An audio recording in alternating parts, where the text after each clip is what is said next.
Première de choses, esengeli tout ça là, esengeli d'abord bakoka kobete la biso lisolo na biso na mosisa. Ceux qui des hommes courageux bakoyo kozala o batikali o bayebi lisolo na biso penza balo bango tout o histoire na biso, ça va nous aider. Tozonga penza na nzambe oyo bakoko na biso babandaki ko sambela, ça va nous aider. Lisolo otozo yoka lelo musala nango esi bandaki mais na mokili ya milimo awa biso toyoko zwango kaka na sima. Soki mutu mwindu amiyebi ayebi na ba valeur na ye aokoya na ba tentation te. Eloko moko na kuti na kati na biso ba africain eza complexe. Mais bwela mwanda tango apesi message na ye ezaki message a motuya sans pour autant baye balo lenge nini ba occidentaux ba royela epa na biso. On les a eu par des petites choses. Mais malgré cela nzamba la pongite asisite le biso kimbangu. Bato ebele batanga Bible ba comprendre te. Mais soki nzamba linga ya na kati ya mokili ya batu. Vous croyez que les combats de l'Afrique, ezaki combat moro simple. Yango wana to moni personne ya kimbangu, nzambe alati nzoto. Mondela ina histoire na ya Bible parce que to tangi yango nous avons eu foi. En parlant de kimbangu, on nous a jamais parlé de la personne de kimbangu. To koki kozala na foi wana te parce que za histoire bazo ba saini ba bombi. Alors, ngana lenga raté, tant bazo telema, ngaka ka Yesu.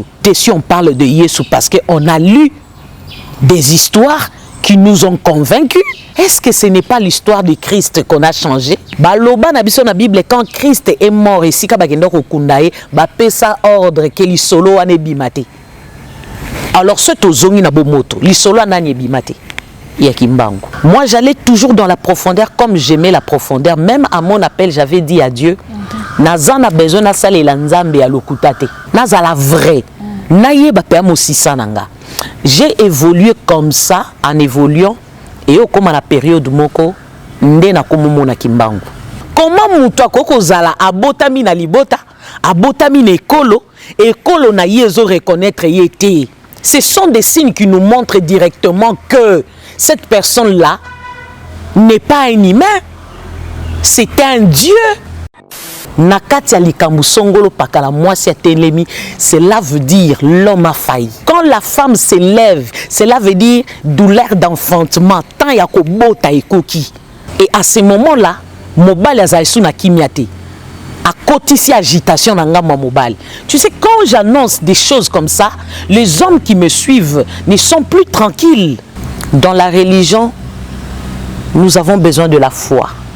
Mais dans la spiritualité, je n'ai pas besoin de la foi. Parce que dans la spiritualité, je vois. Donc si toi tu ne l'as jamais vu, moi je l'ai déjà vu plusieurs fois. Surtout quand il est venu m'annoncer la libération de la nation, remise et reprise. J'étais en retraite. Moi j'ai vu Kimbangu comme ça. Alobi non libéré batunanga nyonso. Na se amai. Na se amabeli. Na bazamba. Na bibali. Ba nyonso yanga non libéré nation nanga. Tananga et beti. Comme signe à ce moment-là, Caméra était encore au cachot. Abi comme signe, Caméra obi makacho. Tango mona bilemona kokokisa ma yebaki ngamoni mnaki solo anayo. Par rapport à l'Afrique, par rapport à RDC, les choses ont déjà changé. D'ailleurs, tant on a monaki, on a le baki bravo. Et ça, initiative moko ya kitoko. Au moni moumbu esclave, abandi ko imposer mokonzi mabo. Depuis quand on donne que c'est qu'on a. Mouto ko pesa mutu eloko ezakaka o yazanango. Siko moumbu, on suppose que na makila na eloko ezate. Ne moumbu akomoza maboko na tie likolo ya mokonzi. Mokonzi afukami. Na makolo ya nani ya moumbu ezalaka te ndenge to vivara boy to comment le corps peuple moko eza perdu. La seule chose qui reste poto koka komi yeba tomi sosola est révélation. Voire même ngana zokende plus loin pour dire que l'histoire de la Bible makambo ebele ba beti kuna eli solo na bino ya Afrique to pesi image na makambo nyonso négative et limité pe biso. Or les occidentaux baza avancer na connaissance. Pourquoi? Parce que na kati na bango ba c'est limitaté. bami kotisi d'abord na esprit ya koyekola baza ouvert d'esprit. Beaucoup de gens qui nous suivent baza ouvert d'esprit te baza kaka na ba jugement. On voit le démon partout mais on sait pas voir Dieu partout. Pouvoir à moi c'est les kaka ya mobali moi si azo bomba et belé à makamou na kati na ye moi si akorope sa bomoy akorope sa pe koufa. À cette époque nous avons besoin de femmes, pas de bêtes. La femme c'est elle qui est capable de construire, de bâtir. La femme c'est en qui Dieu a transmis une connaissance. J'ai toujours dit que moi si azarmaye le koleka mobali moi si azoba balobi a panzaka a bebisaka. Donc oh ils sous cette époque il y a moi sur azo panzate mais ils époque à moi sur azo tonga.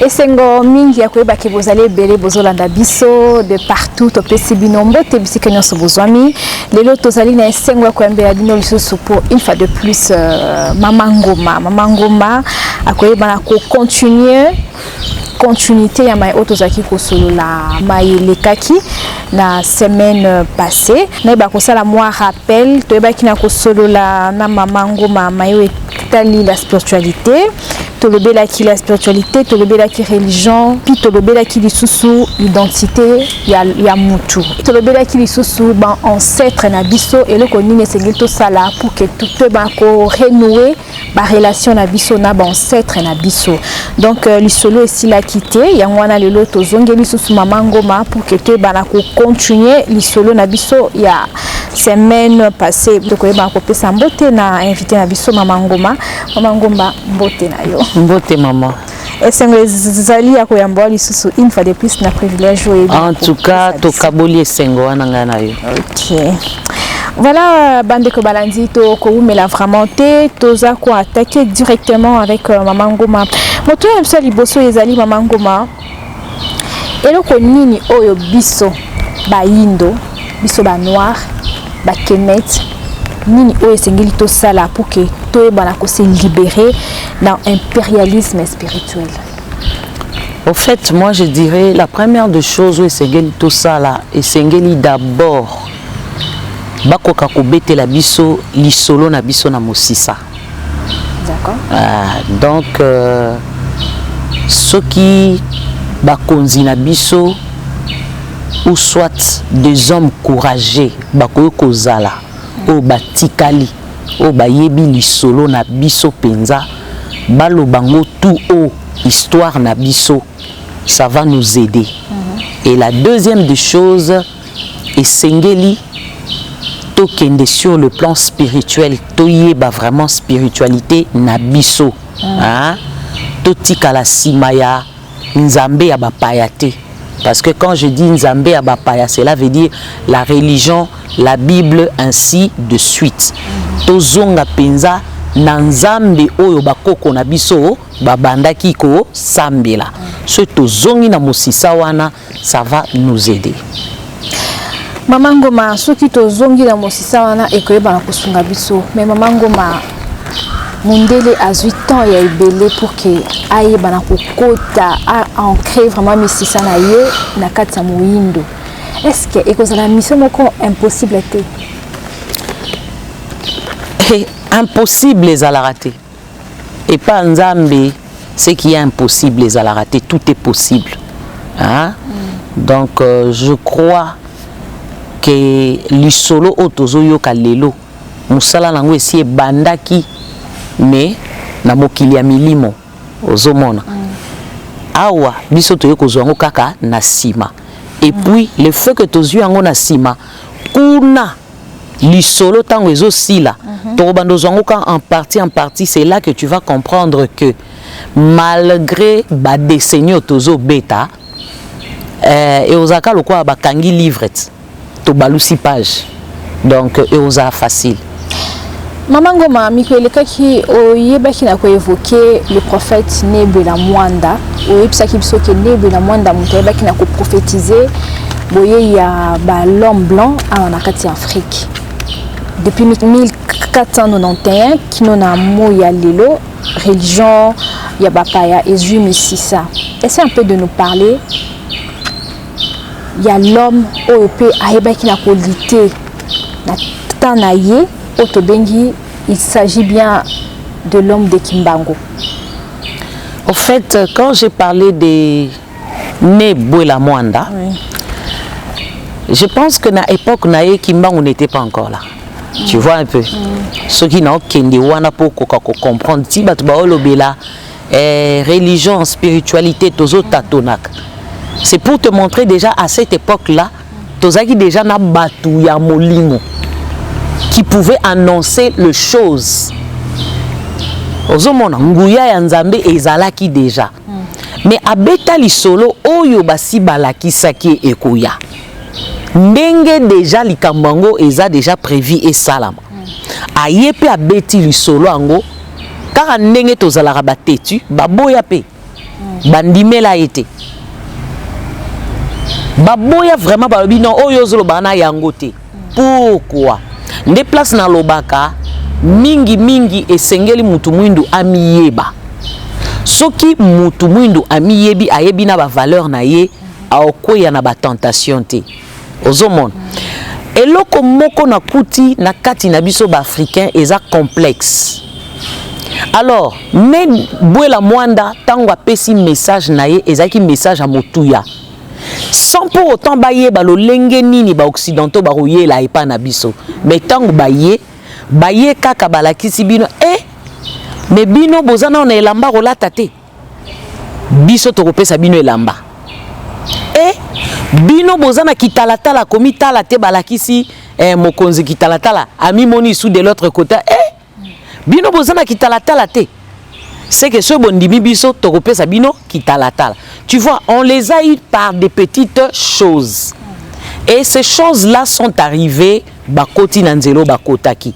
Mais malgré cela, Nzamba la pongite a sisite le biso Kimbangu. Pourquoi l'autre fois j'avais parlé que Kimbangu est Dieu? Bato ebele batanga Bible ba comprendre raté. Nous avons toujours dit Christ est l'incarnation de qui? De Dieu. Cela veut dire Dieu qui a revêti un corps. Mais moi je te dis Kimbangu Nzamba l'attaqué.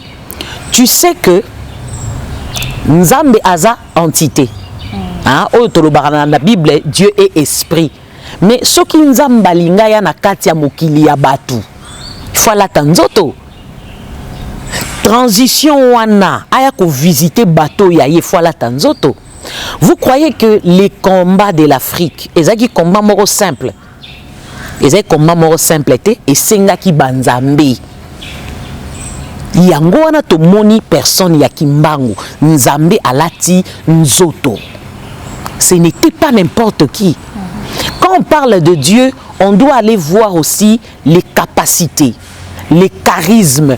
Au mon amutu azoko incarné, il a englobé de choses humaines. Cela veut dire qu'il n'était pas un humain. Qui est ces personnes-là qui supporté? Ba torture oyo to yoka kanali solo est-ce que azaika na nzoto ya bato azaika mutu parce que mutu kaka mutu to yebi mutu mais oyo wane za eloko mususu Nzamba za elimati Nzamba za elima en parlant de Kimbangu a elima il n'est pas n'importe qui muto yo aboyi ko sepela ndenge batu nyonso ba sepelaka aboyi kolia ndenge bato nyonso baliaka mutu oyo bazokanga ye na batuku ya alimwe ake abimi telle place. Maman c'est un Dieu un Nzambe. C'est vrai mondela ye na histoire na ye ya Bible parce que totangi yango nous avons eu foi parce que ye moko Bible la foi vient de ce qu'on entend. Mais dis-moi, en parlant de Kimbangu, on nous a jamais parlé de la personne de Kimbangu. Tokoki kozala na foi wana te. Parce que ça histoire bazo ba saini ba bombi. Alors ngana lenga kate tango bazo telema nga kaka Yesu. Écoutez, si on parle de Yesu, parce qu'on a lu des histoires qui nous ont convaincus, le fait d'écouter, le fait de lire, tokomi convaincu, mais qui mangu, et ça histoire au bazwa bomba. Est-ce que ce n'est pas l'histoire de Christ qu'on a changé? Si on a zongi dans la Bible, on a bisayo. Baloba na biso na Bible quand Christ est mort ici, ka bagenda ko kundaye, ba pesa ordre que li solo ane bimate.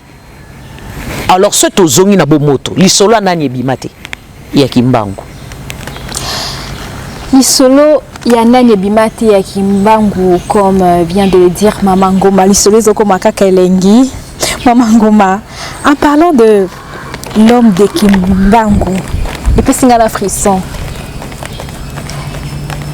Kokutana ya yona c'était comment? Ataya muketo katali solo muke. Oui, en tout cas question on a sepel nango mingi parce que tobetara masolo car comment tu as rencontré Jésus.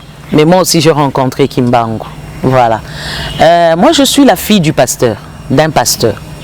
J'ai évolué dans une maison où j'ai connu que la Bible. C'est dans toute la famille.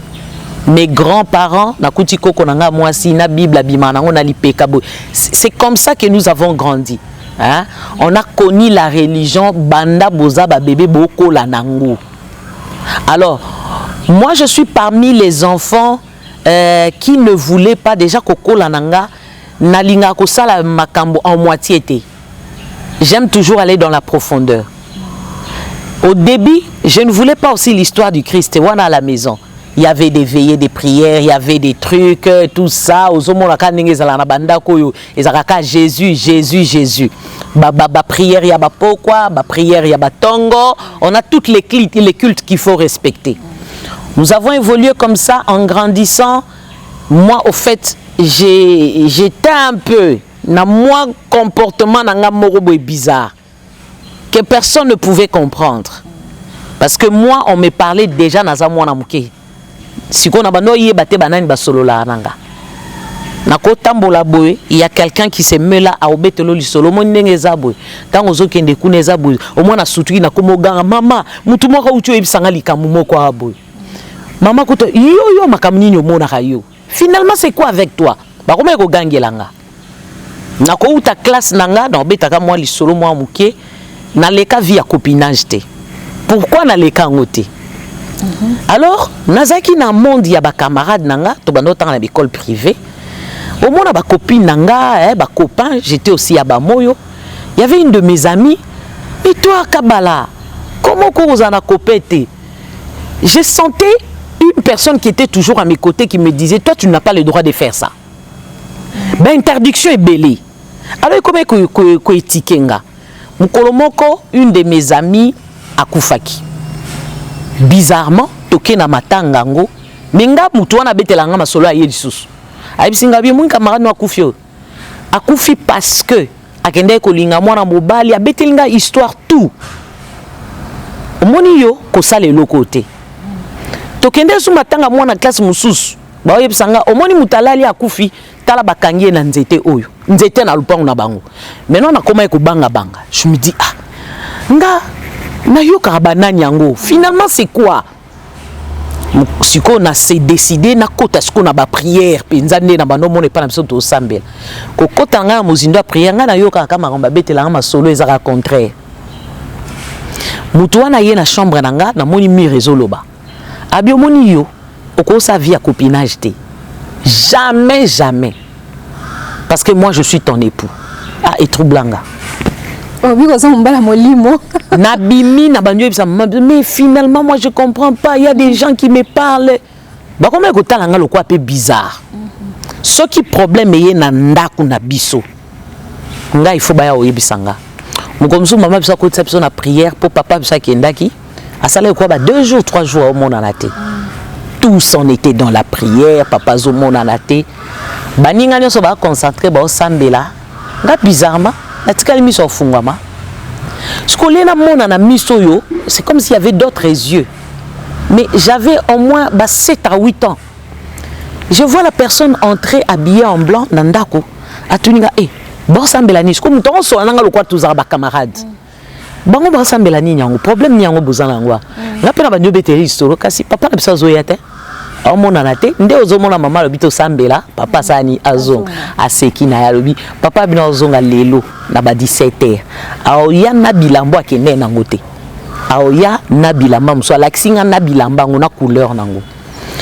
Alors le soir au moins ba betelo li solo za mwana muke elongwe pe na mutu tozo sakana pemenya barrière to koma na mabeli sko to mono kwa mutafungula barrière akengeli biso namoni na ningisi petit frère nanga oh tu as vu on dirait porte fungwami oh non moi j'ai rien vu ngabité ndeto telemito banisko ko kengel to moni susu to affronter papa et wana saini azongi.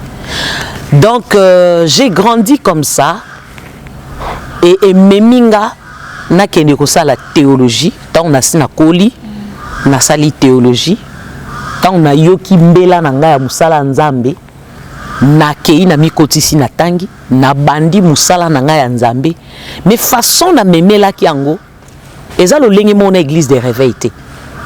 Moi j'allais toujours dans la profondeur comme j'aimais la profondeur, même à mon appel j'avais dit à Dieu naza na besoin na salela nzambe ya lokutate na lingi l'authentique, donc nazala authentique nazala vrai nayeba pe amosisa nanga.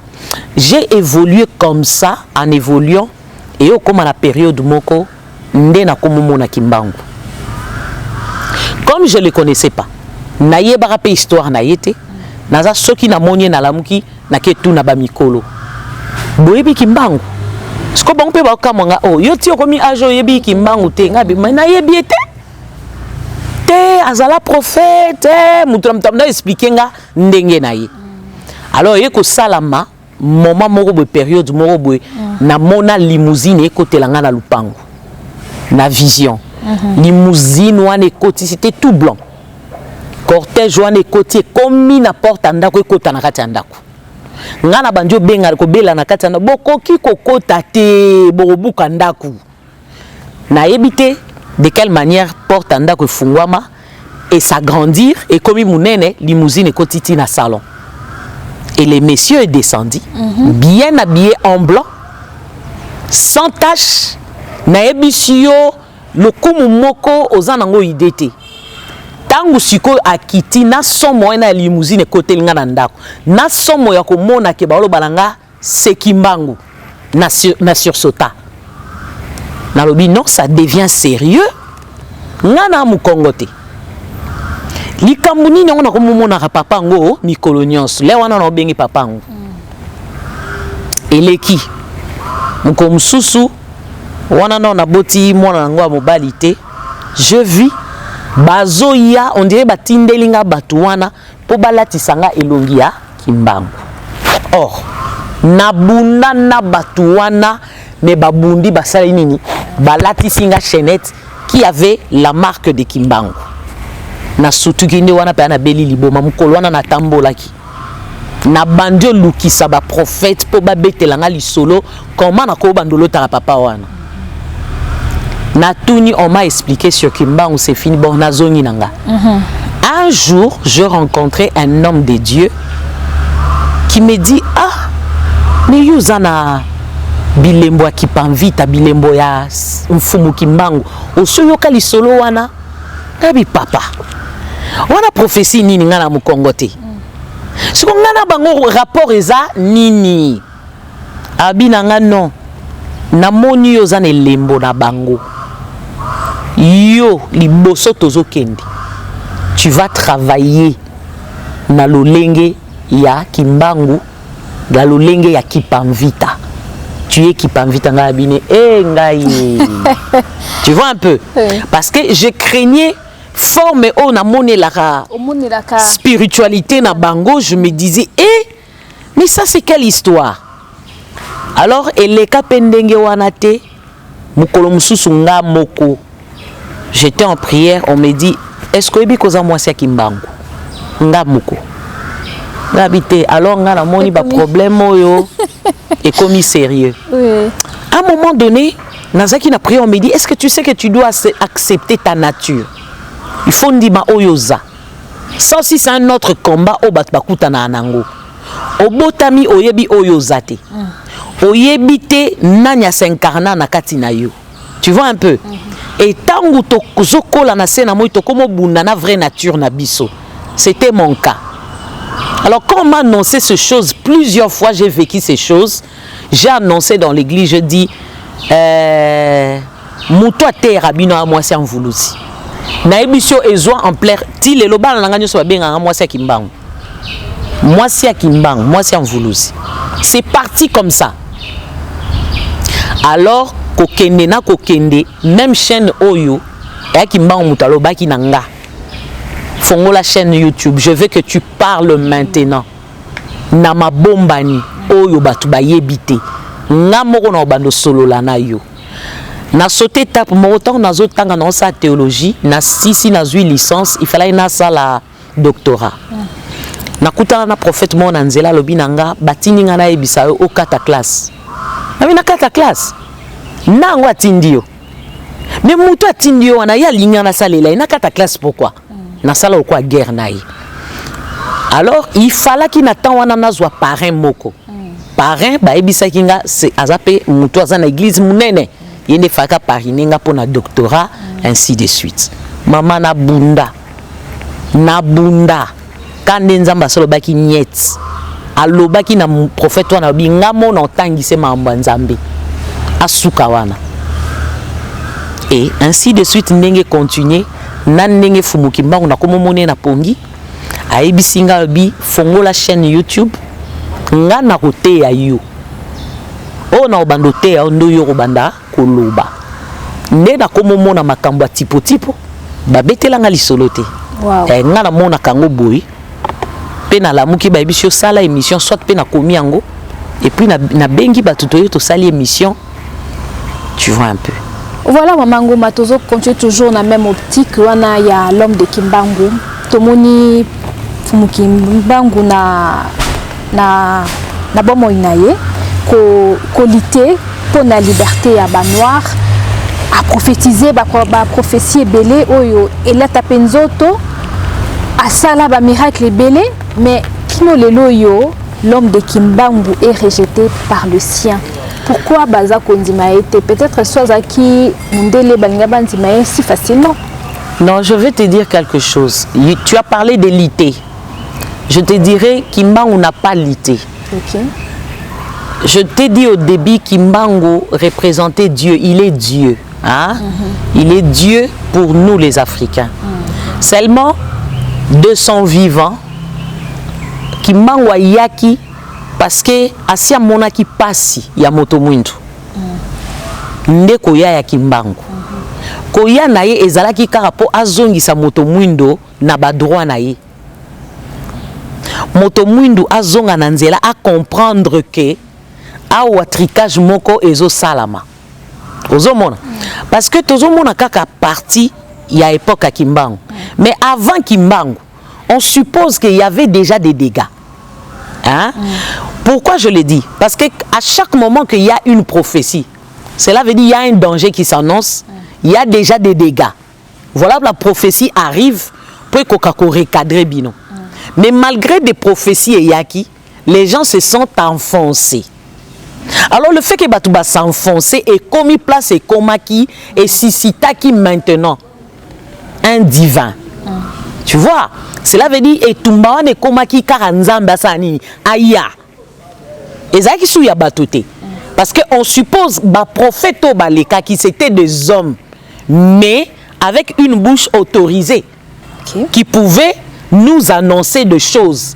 Mais le kolaboyo qui ba prophète était automatiquement il faut nzambe aya.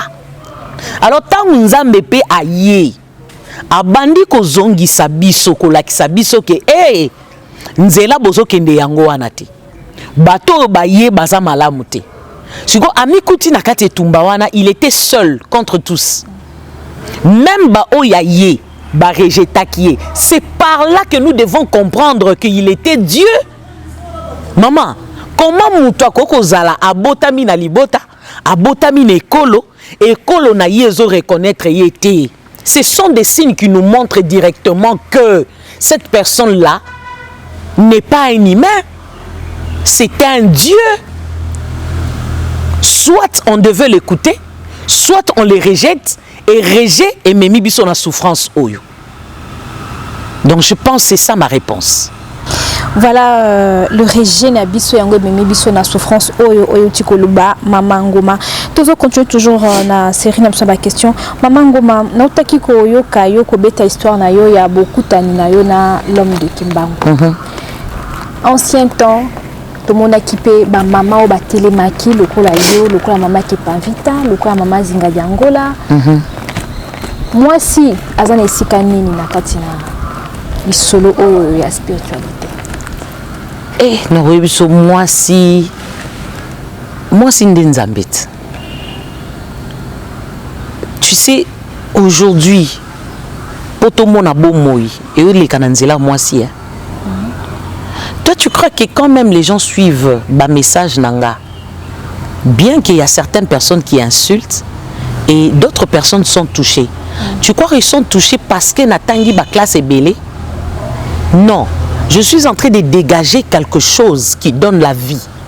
Donc, oyezo bimana katinanga, soit muto landi penza mozindo à comprendre que moi si on a azo bimisa bomoi. Tu vois, bon est vendu na katia moi si. Et moi j'ai toujours dit, quand vous voyez des femmes s'élever, na katia likambu songolo pakala moi si atelemi, cela veut dire l'homme a failli. Quand les hommes ont failli, les femmes s'élèvent. De l'autre côté, je peux aller plus loin pour dire, quand la femme s'élève, cela veut dire douleur d'enfantement, tant yakobo taikoki. Parce que la femme ne crie pas en vain. La femme ne parle pas en vain. Moi, ça cause la nanda kwa vandaka na zeminaye a kimia. Mais tant que komaka ke passe ya ko bota eleki fo mwana bima crie bandi. Et à ce moment-là, mobile azaïsou na kimia te. À côté si agitation na ngama mobile. Tu sais quand j'annonce des choses comme ça, les hommes qui me suivent ne sont plus tranquilles. Et ningi sabango. Il se pose des questions, qu'est-ce qui se passe avec cette femme? Biloko azolo bezo uta, wapi parce que passe ya kobota déjà. Et kolonabiso, et l'ingezo envol mususu. C'est une nouvelle naissance. Lisolo sikezo banda. Moi je suis venu pour changer les choses. Je suis Jeanne d'Arc. Naye pona changer ma kambu. Na bongo la pe lisolo ango. Oui, mutakoko zwatali yo karabo a bongo lango na forme nini. Te Kimbangu salaki yo yayi. Et batamite tokoko loba lelo ki ote il a été rejeté. Est-ce que nengi masolongo penzezo kendila yo zomona il a été rejeté. C'était que une sémence. Kimbangu ayaki lokwa sémence. Sémence na babele, il faut ekufa. Il faut epola, epesa solo et puis après ça ni et bota. Mais tant que zo bota, bo retenir les sous nzeta ndenge wana. Moi bo retenir ango ezate. Donc c'est ça. Maman Ngoma Tozo continue toujours l'homme de Kimbangu parce que le vraiment to mec un peu que solo là de l'homme de Kimbangu. L'homme de Kimbangu lelo maman. Le bara lisolo mbali nao. Lisolo ya mbali na yo vuluzi. Lisolo ya mbali na yo vuluzi. Si vous bêtez l'homme, on dirait que vous bêtez lisolo à voisin. Il y a mobile à voisin. On a un mobile nanga penza. Tu bêtez non lisolo ya vuluzi ya mobile ya Mama Ngoma. Voilà. Mama Ngoma, to yoki masolo na ye belé. To mona yete meto yoka. Yondo mona yete. Mkomususu na émission nanga na ibisi batunga na lobi. Dans la religion, nous avons besoin de la foi. Mais dans la spiritualité, j'ai pas besoin de la foi. Parce que dans la spiritualité, je vois. Okay. Je vois et puis naye na beti li solo. Tu vois un peu. Donc si toi tu l'as jamais vu, moi je l'ai déjà vu plusieurs fois. Okay. Surtout quand il est venu m'annoncer la libération de la nation, remise et reprise. J'étais en retraite. Moi j'ai vu Kimbangu comme ça. Et il me dit, je suis venu faire une remise et reprise. na zui sikoyo lisolo ya nation na nga na maboko pour dire que dans toute chose moi tant ezwamaka tant wana ya silence elobi te ke musala ezosala te alobi na libéré batu na nga nyonso tant mutu aloba batu na nga ale bolobaki azalaki mutu anzambe abi na libéré batu na nga nyonso na se ya mai na se ya mabele na bazamba na bibali ba nyonso yanga na ba prison na libéré ba o yanga na kati ya mopepe ba nyonso baza yanga nazo libéré na libéré nation nanga tant nanga ebeti comme signe à ce moment-là caméra était encore au cachot abi comme signe caméra obi makachot tango mona bilembo na kokokisa mayebaki nga moni mnaki osolo nayo biso nyonso to moni yango caméra bimi. Donc moi je l'ai déjà vu. Maman Ngoma, liko tanga tango to lengo zomona le signe du temps par rapport à RDC, par rapport à Afrique. Ozomona ngolo lengeni. Par rapport à Afrique, par rapport à RDC, les choses ont déjà changé. Hein? Tozo kende kokota na lisolo mususu ya sika. Bien que les gens ne croient pas à cela. Au moins biso, toi le quoi mabanga. Nga na Pierre. Ba toi tembe. Nga ko yelangi logo ka boite na digérer ngo, na meli ngo jamais. Alors le feu que nga na telemi. Na obetali solo la spiritualité. Na obetali solo en vouluzio azambal nanga. Cela veut dire du solo et Afrique. Eza obongwana. Tokomona Afrique kozwa place na ye on vouluzia sa kanaki. Donc c'est ça. Voilà maloba ya Mama Ngoma Afrique ezo ikoyeba na kozwa place na yango. Lolenge lobi maman tozo continuer toujours na lisolo ya Afrique. Mama Ngoma na tuwebaki na kolanda vidéo moko na Mali, babaki na ko inaugurer immeuble moko. Tomoni ba chef coutumier, ba sorcier nyonso babi ezali na habité so na benga ngo eza école ou bien ezali ministère so kezani na habité ba inaugurer babi na esika wana ba sorcier ba magicien ba koyeba na kusangana ka wana ba koyeba na ko trouver ka ba solution. Donc connaissance nos africains o bango bazana ngo kuna na Mali et ko banda kozwa makawana makanisi eza boni par rapport à ça. Likanisi nanga eza penza positif par rapport à ça. D'ailleurs tant on a monaki on a lobaki bravo. Bravo. Eza ba initiative moko ya kitoko. Toko lobaka ka bozongi na mosisa na biso na monogote. Bozongi eza na kati ya maramu nyonso. Tu vois un peu. Boye bake bokoko na biso ezaki na boye biebele na kati. Oyo lelo to interpréter yango to bengi yango kindoki. Si je n'en disconviens pas. Il y a le négatif, il y a aussi le positif. Lelo batu nyonso basangisi bango kana sako bandoki. Oyo biso to yebi o bakongo bande ko benga kindoki. Ezalaki mayele. Hein? En parlant des savants, ba savants de banani. Baza bazana kindoki. Kindoki lelo koma ya kindoki te ngana sepela nango. Nakati ya ba chef coutumier eza batu bazana portion moke ya boyebu epesa mela na kati na bango esengeli ba instruire na bango bano bazo ya lobi. Tala lisolo na uti ko betela yo. Ngana banayi ko mona makambo mais mutu ya ko expliquer nga azate. Mutu ya ko Mama Ngoma, ce que vous avez qui par exemple na ba maman o bazalaki azalaki na connaissance na temps wana peut-être alinga ki a mais oui alinga ki a orienté nga alinga ka yebisanga déjà que yo tambola kana batu songolo pakala oyo basolo la kana yo chaka litoyo sala nini oyoka mais to tamboli tellement mabe to ke komitika bakomi ko imposer bino ba maboko. Imposition de mes baby sabato belé ba pouvoir na bango be bazo yebate na loba eloko yo omoni moumbu esclave abandi ko imposer mokonzi mabo depuis quand on donne que c'est qu'on a batanya on a français mais ba comprendre te po ba luka ba yeba muto ko pesa muto eloko ezakaka oyo azanango siko moumbu on suppose que na makila na eloko ezate nde moumbu akomoza maboko na tie likolo ya mokonzi afukami na makolo ya nani ya moumbu ezalaka te.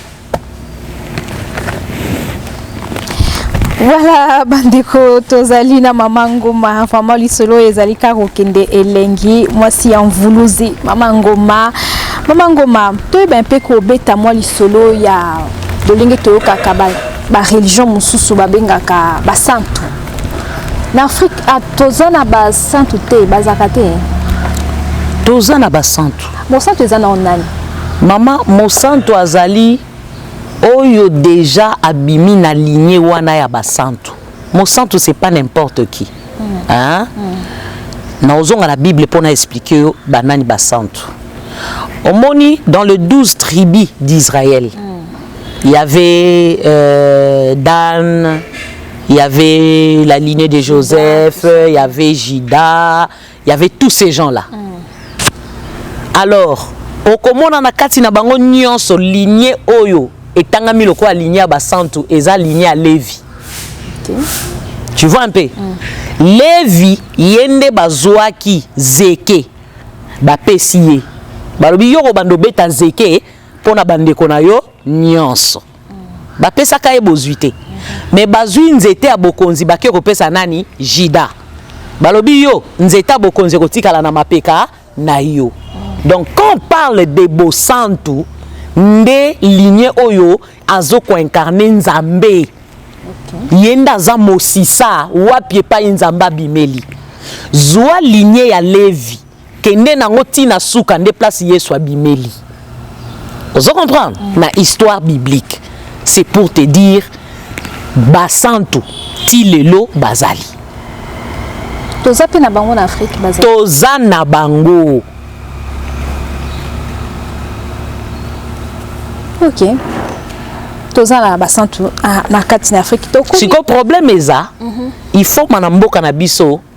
Yango no moniteur mondela ya bomi makambo ebele. Totambola na nzela to yeba na te. Tu sais pourquoi aujourd'hui il y a l'histoire de la révélation. Na lali na loti. Et eza makasi na kati Afrique batu ba comprendre te. Eza makasi po yango nde kozongisa bino na vérité. Comment ça maman? Oh oui. Parce que c'est enfoui. Ndenge to vivara boy, to comment le peuple moko a perdu. La seule chose qui reste, poto koka komi yeba, tomi sosola, est révélation. Eza ba bimission na nzoto na yo, ba zuyo na état d'esprit, ba memio na mboka ya milimo, ba ke ba betelo lisolo tango zo, na lotaki. Bazo betela nga lisolo boy. Bazo betelo ba vraie histoire. Parce que dans le monde réel, ba histoire est belle za ya kobunga. Mais ce qui siko to zongi, ne siko to koya ko yeba lignée oyo ceux qui n'a problème fona kenda et pas na bango. Lignée ba santu bango. Donc na ba clan na biso ezalaka. Si et si ezalaka. Et si ezalaka. Voire même nga nazo kende plus loin pour dire que l'histoire de la Bible makambo ebele ba beti kuna elle solo na bino ya Afrique. On l'a même prouvé par l'auteur Cheikh Anta Diop.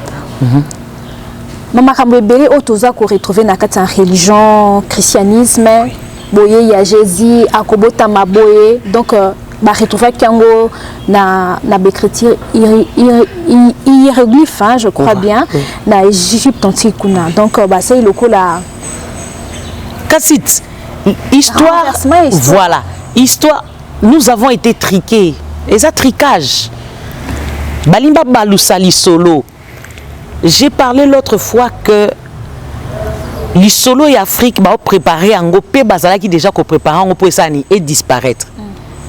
Qu'on disparaître et ça les solo na bino longwa, mais bino moro batu boroza na bino. Mais bomi ebi soute au bozalaki. Mais muto vivre sans histoire na azaso sumutute. Mais c'est ça. Ndeli kamutozo bundela yango wana. Tozo linga batu bazonga na histoire na bango.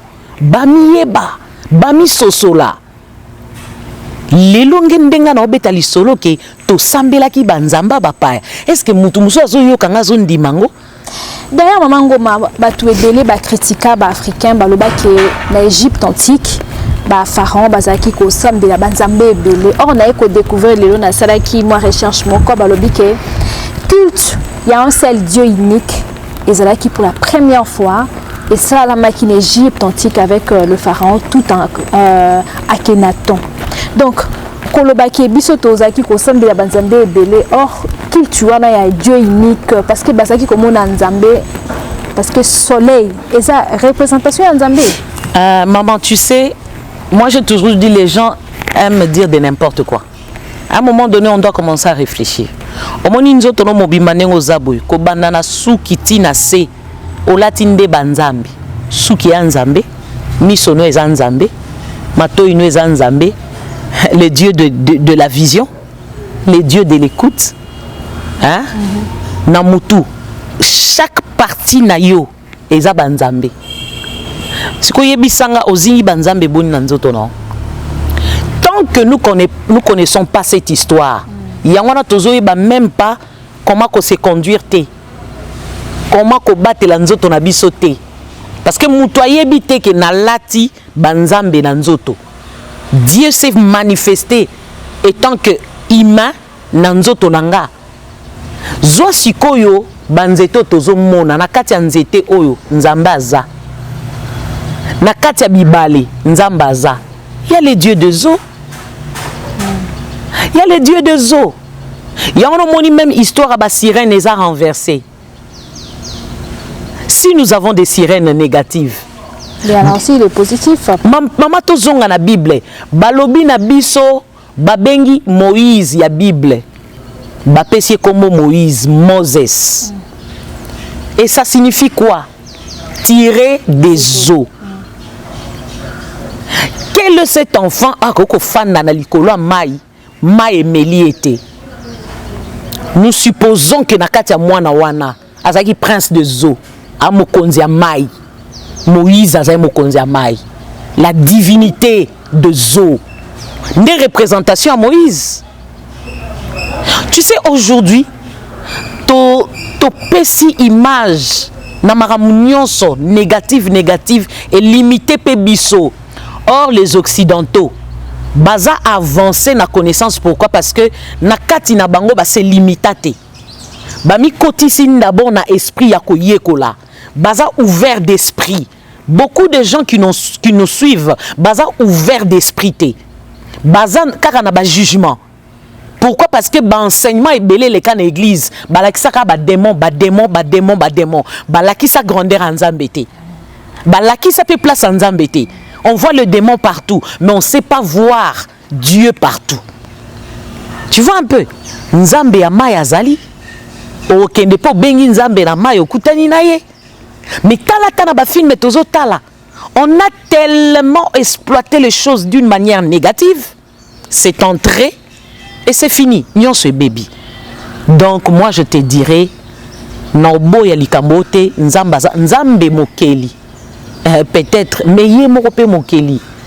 Yo ka phrase à l'obate. Faisons. Tant loba faisons. Azarana banane.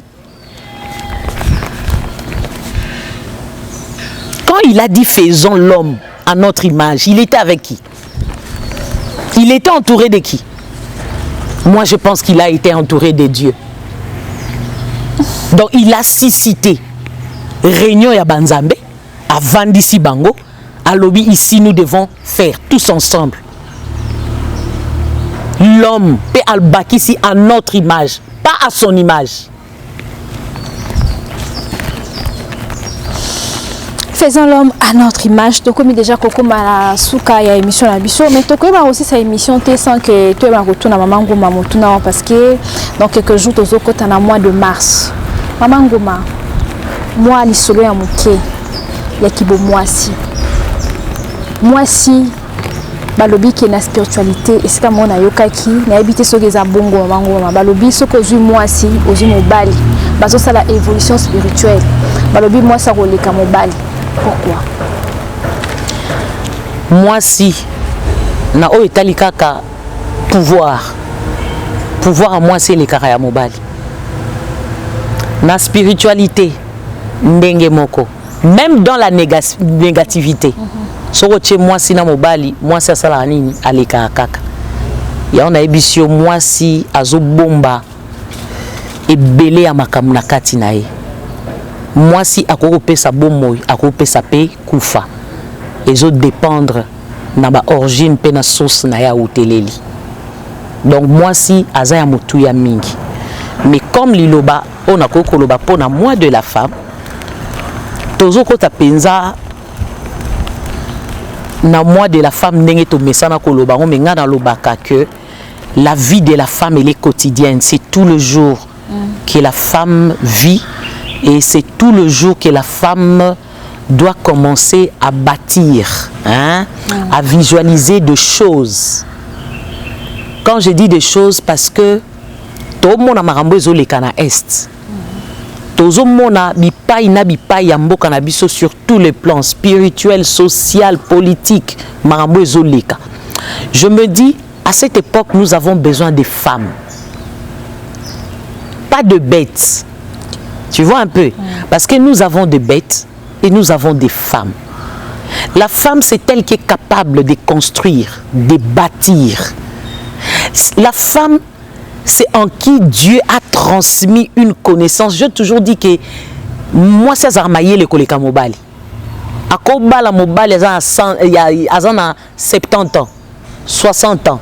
Il y a une quarantaine. Aoleka mobali na mayeli.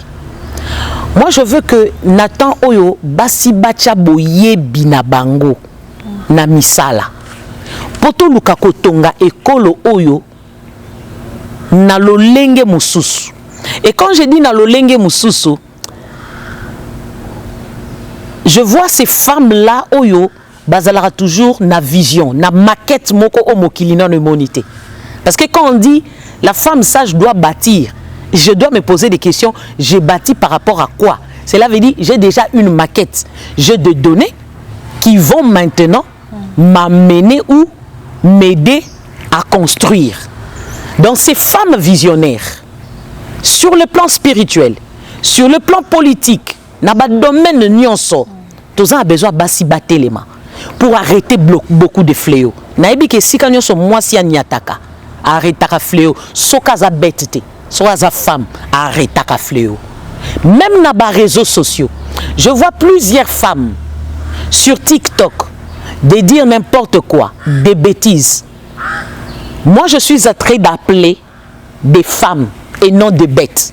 Parce que moi, si à Zoba, balobi à Panzaka, à Bebisaka. Donc, on est sous cette époque, il y a moi sur Azo Panzate. Mais ils époque à moi sur Azo Tonga.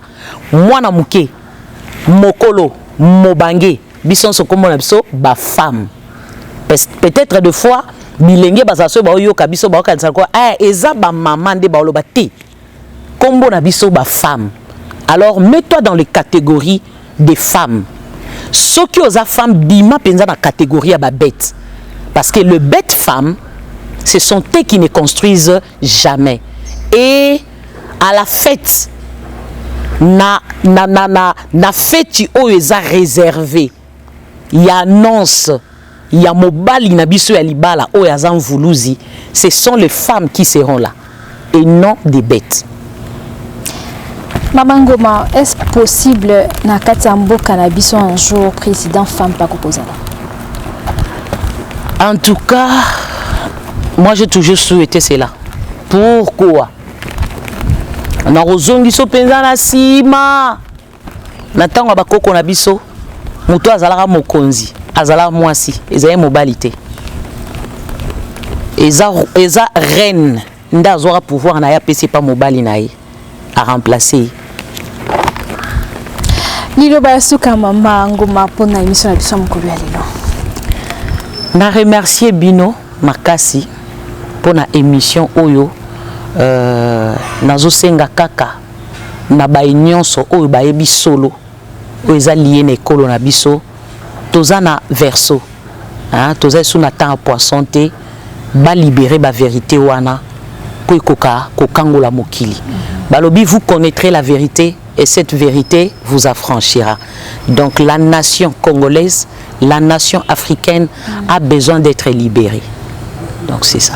Voilà, la nation africaine et congolaise a besoin d'être libérée. Yangwana mbela ya mama ngoma lobi ba nyonso oyo ozali oyebi histoire aux anciens to ozali de détenteur ya vérité moko ya mboka oza na besoin oyo ba kotikela ngo biso ba oyo na ba oba koya na sima na biso mama ngoma zali oza na besoin mama ngoma soko kipe ko pesa numéro oyo ba koki ko joindre yo. Oui, numéro na biso ezali 097 54 29 775 097 54 29 775.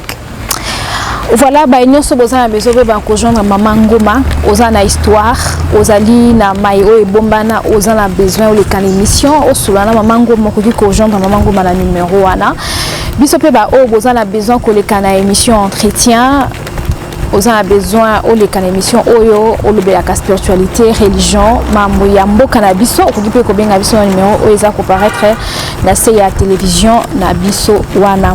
Donc comme déjà dans suka émission na biso tozaki na senga ko yambela bino mama ngoma oyo ayebina ko talisa biso maye tali spiritualité to lobeli na mama ngoma maye tali mvuluzi kimbangu to lobeli maye belé o bolandi tozaki fama na senga ko yeba ki bozaki belé bolandi biso to pesi merci na cameraman na biso Popola Yombe pe to pesi merci l'équipe nyonso ya GLK News oyo azana besoin ayeba na koleka émission ayeba na ko benga biso. Quant à moi, je vous retrouve prochainement. Au revoir.